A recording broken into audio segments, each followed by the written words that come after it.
No niin, morjesta jengiä, tervetuloa taas takaisin Koodiköörin pariin. Mukava, että olette jälleen täällä, mukava, että olette pysynyt kanavalla ja löytänyt tämänkin videon.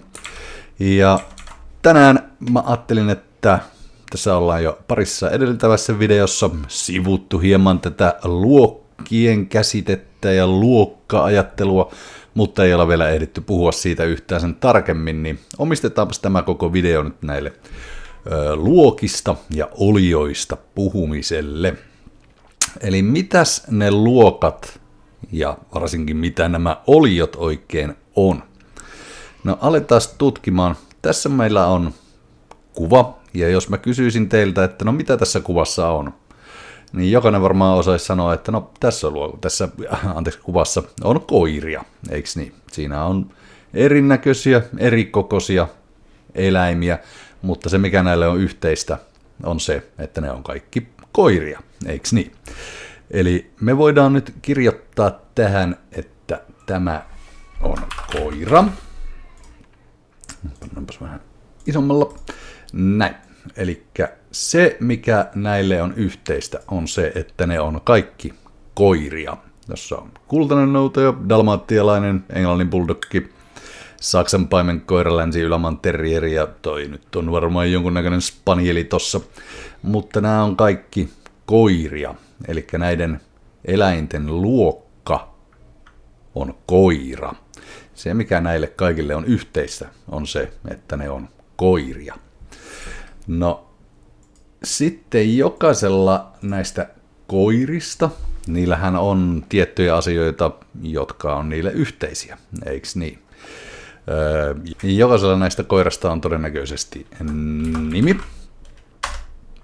Jokaisella näistä koirista on ikä. Ne on jonkun ikäisiä. Jokaisella näistä koirista on väri, joka voi olla valkoinen, ruskea, harmaa, musta, mitä ikinä se onkaan. Mitähän muuta me keksittäisiin. No näillä jokaisella koiralla on tietysti rotu, niin kuin puhuttiin. Tuossa on kultainen noutaja, dalmaattialainen, englannin bulldogki ja niin edelleen. Ja ehkä näillä jokaisella koiralla on myös koko. Eli onko se suuri, pieni vai keskikokoinen koira. Ja näitä ominaisuuksia näille koirille me kutsutaan tämän luokan muuttujiksi, eli tämän luokan ominaisuuksiksi. Eli jokaisella koiralla on nimi, mutta jokaisen koiran nimi on sitten eri. Eli jos me nyt ajatellaan, että tämä on luokka, on koira, ja tällä koiraluokalla on sitten tämänlaiset ominaisuudet. Eli se on string-nimi, num-ikä, string-väri, string-rotu ja string-koko. Eli tällä tapaa pienillä kirjaimilla tietysti. Eli jokaisella koiralla löytyy nämä ominaisuudet. Ja nämä koskee nyt kaikkia näitä koiria. No sitten jos katsotaan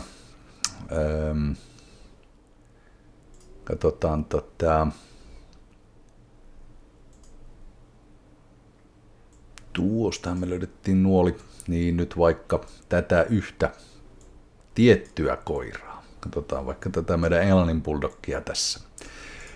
Niin tämän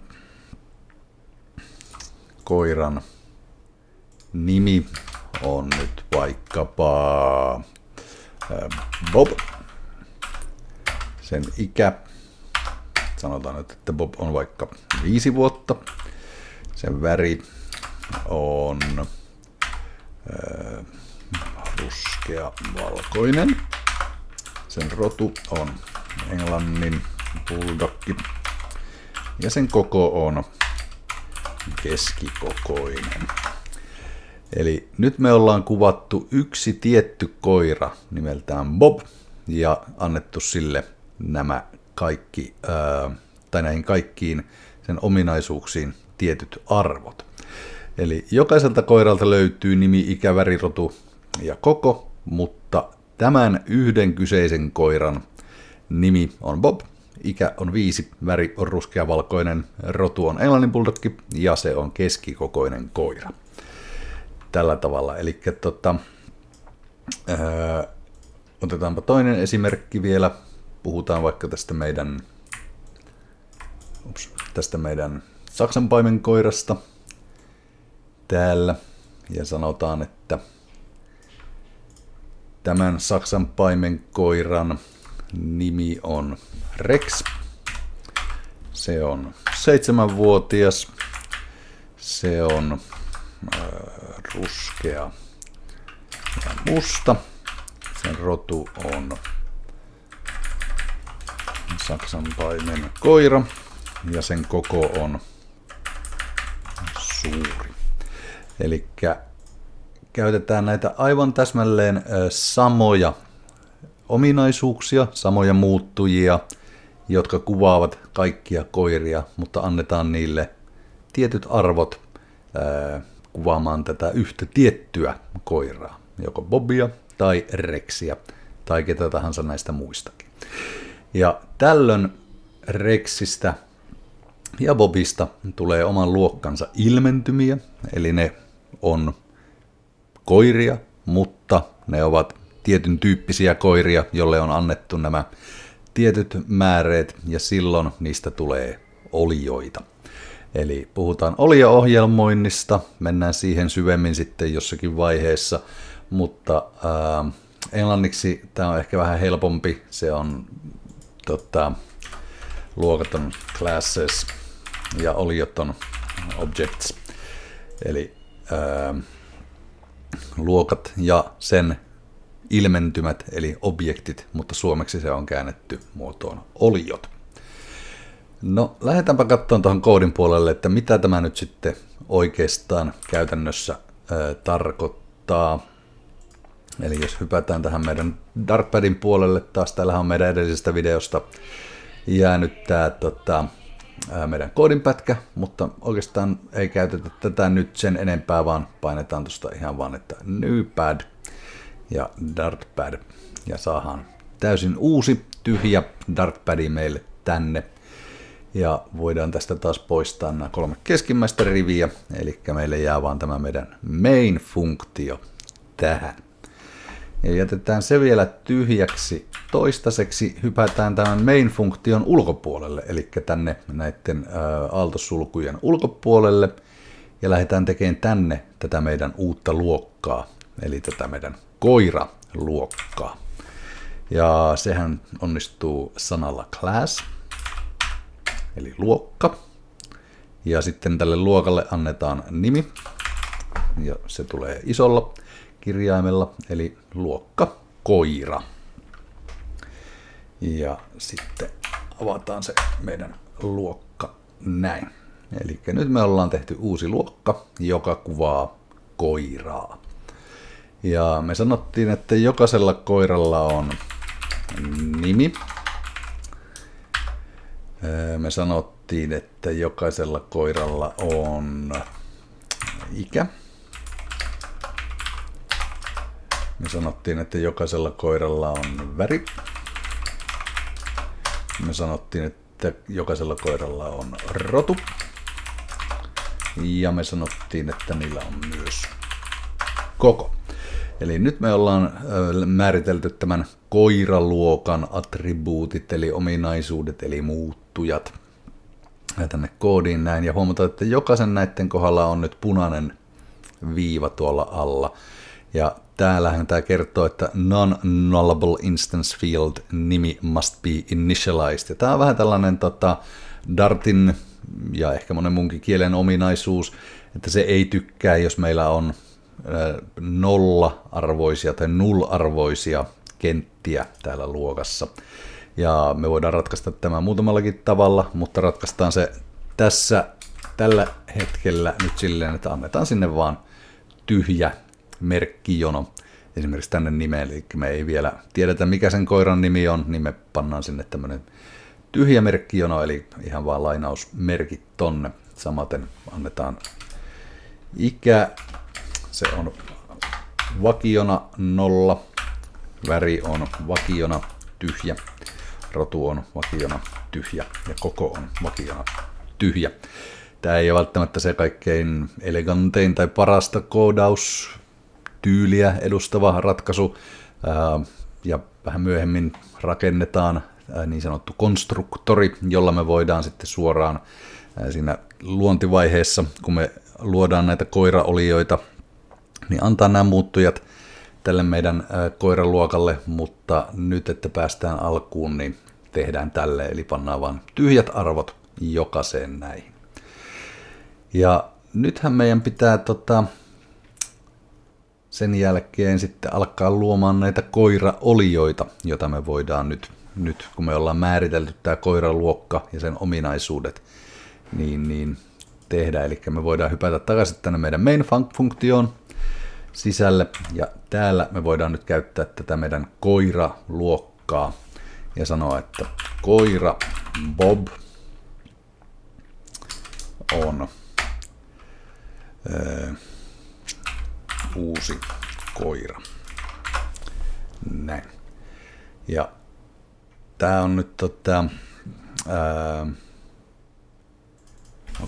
uusi sana ei välttämättä tarvita, vaan me vaan sanotaan, että meillä on koira nimeltä Bob, joka on uusi koira tyyppinen olio. Eli nyt ollaan luotu instanssi tästä koiraluokasta ja se annettu sille nimeksi Bob. Ei vielä tälle koiralle nimeksi Bob, vaan tälle muuttujalle, joka sisältää koiraolion, on annettu nime Bob. Ja nyt me halutaan antaa sille Bobille itse asiassa kertoa, että sen nimi on Bob, joten Bob koira, ja niin kuin puhuttiin, niin tällä pistenotaatiolla päästään käsiksi sitten tämän luokan näihin ominaisuuksiin, eli muuttujiin, ja tässähän tämä listaakin ne meille, eli Bob.nimi, eli tämän Bob-koiran nimi on yhtä kuin Bob. Näin.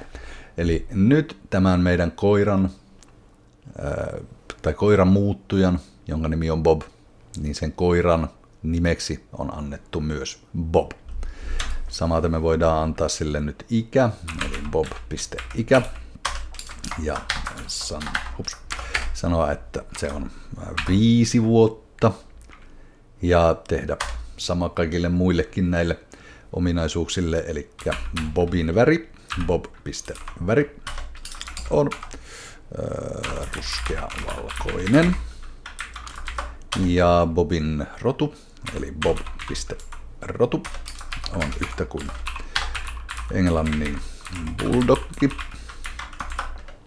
ja viimeisenä Bobin koko, eli Bob.koko on yhtä kuin keskikokoinen. Näin. Eli nyt me ollaan luotu uusi koiratyyppinen muuttuja Bob. Ja tämähän on ihan sama asia, kun me luodaan string-tyyppinen muuttuja. Joku on jotain.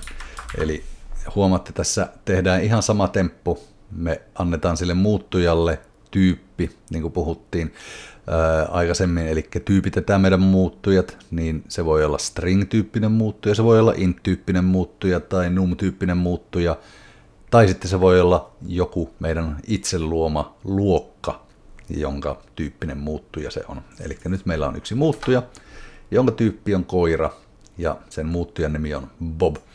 Ja sen jälkeen me ollaan käyty tässä sanomassa, että Bobin nimi on Bob, Bobin ikä on 5, Bobin väri on ruskeavalkoinen, rotu on englannin bulldogki ja koko on keskikokoinen.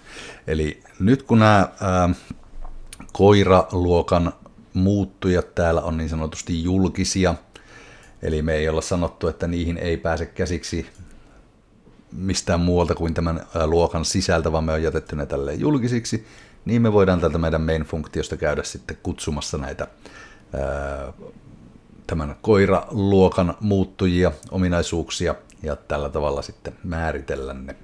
Ja nythän me voidaan sitten katsoa, että onnistuiko tämä, ja tehdä taas printtilauseke. Ja No tehdäänpä itse asiassa, eipä tehdä tolleen, vaan tehdään silleen, että tämä koira osaa itse tervehtiä meitä. Eli luokilla voi olla näitä muuttujia, ominaisuuksia, mutta luokilla voi myös olla funktioita, niin kuin on puhuttu funktioista aikaisemmin. Niin tehdäänpä tänne semmonen void-tyyppinen funktio kuin tervehdi, joka ei ota mitään parametreja sisään, ja avataan se täällä. Ja sanotaan, että tämä tervehdi-funktio täällä tulostaa jotain, eli tulostaa hei, minun nimeni on, ja dollarin notaatio nimi. Toinen printtilauseke, olen dollari ikä, vuotta vanha.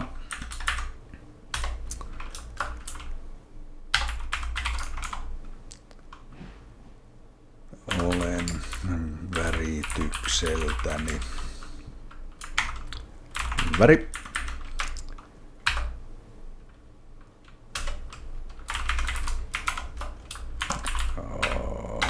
Tai rotuni on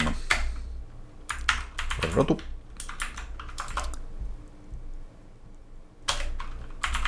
Ja olen koko. Näin.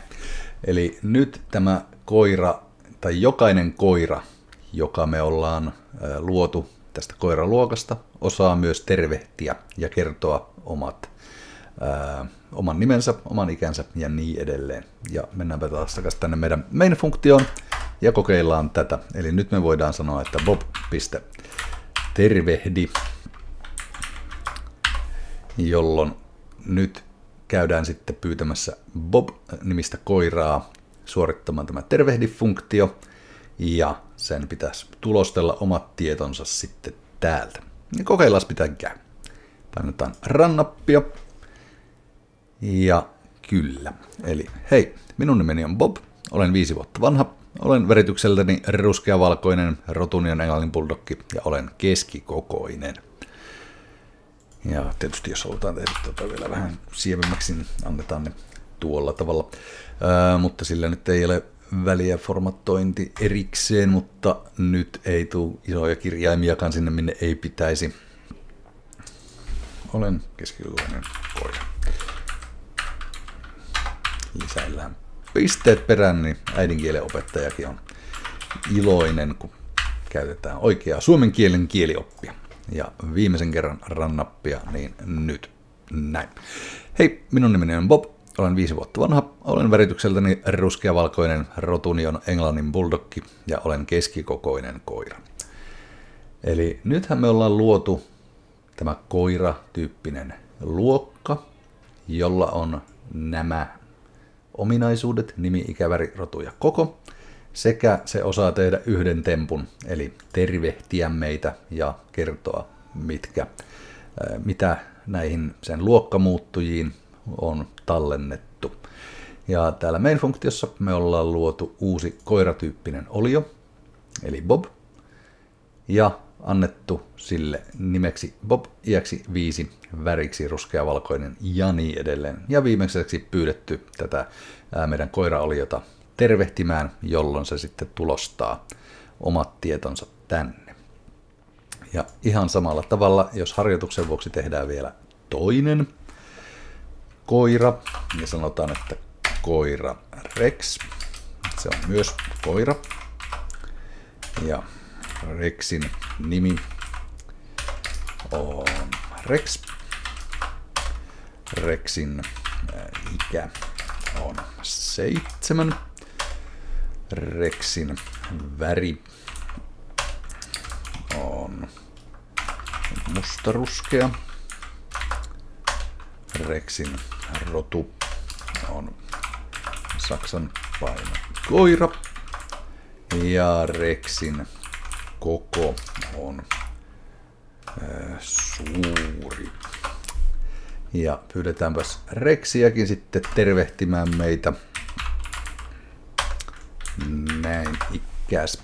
Ja painetaan run-nappia. niin nythän me nähdään tänne ruudulle ilmestyy 2 tervehdi lauseketta, eli Bob tervehtii siinä ekana, ja sen jälkeen Rex kertoo, että hei, minun nimeni on Rex, olen 7 vuotta vanha, olen väritykseltäni mustaruskea, rotuni on Saksan paimenkoira ja olen suuri koira. Eli me ei olla tehty mitään muutoksia tänne meidän koiraluokkaan, eikä sen funktioihin, vaan me ollaan vaan otettu tästä meidän koiraluokasta 2 oliota, 2 instanssia, 2 muuttujaa, koiratyyppistä muuttujaa, eli Bob ja Rex. Ja ne molemmat edustaa koiria, tai ovat molemmat tämän koiraluokan ilmentymiä, ja niillä on molemmilla omat tietonsa, mutta samat tiedot sinänsä, että kummallakin on nimi, kummallakin on ikä, kummallakin on väri ja niin edelleen, mutta niiden arvot vaihtelee sitten sen mukaan, että onko kyseessä Bob vai Rex.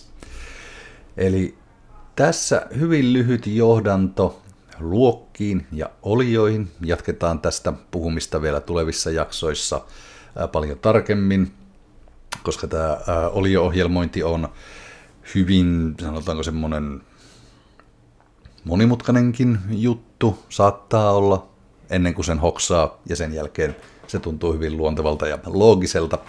Mutta tässä näin niinkö alustukseksi, eli class-sanalla luodaan uusia luokkia, ja niillä uusilla luokilla on tietyt ominaisuudet, tietyt muuttujat, niillä voi olla myös omia funktioitaan, ja sitten niitä voidaan tällä tavalla luoda ja kutsua. Se riittänee tällä kertaa. Jatketaan ensi jaksossa luokkiin tutustumista ja olioihin tutustumista vähän tarkemmin. Katsotaan, että miten näitä luokkia voidaan alustaa konstruktoreilla ja mitä muita temppuja niille voidaan tehdä. Mutta se riittänee tällä kertaa. Kiitos taas kaikille, kun jaksoitte katsoa videon. Jos tykkäsitte, niin kuin aina, antakaahan peukkua. Ja niin kuin aina, jos on mitään kysyttävää, kommenttipalsta löytyy tuolta alhaalta. Sinne voi käydä kirjailemassa omia kysymyksiä, niin mä kokeilen käydä sitten niihin vastailemassa. Mutta ei muuta kuin kiitoksia taas mielenkiinnostanne, kiitoksia seurastanne. Ensi videoon. Moi moi!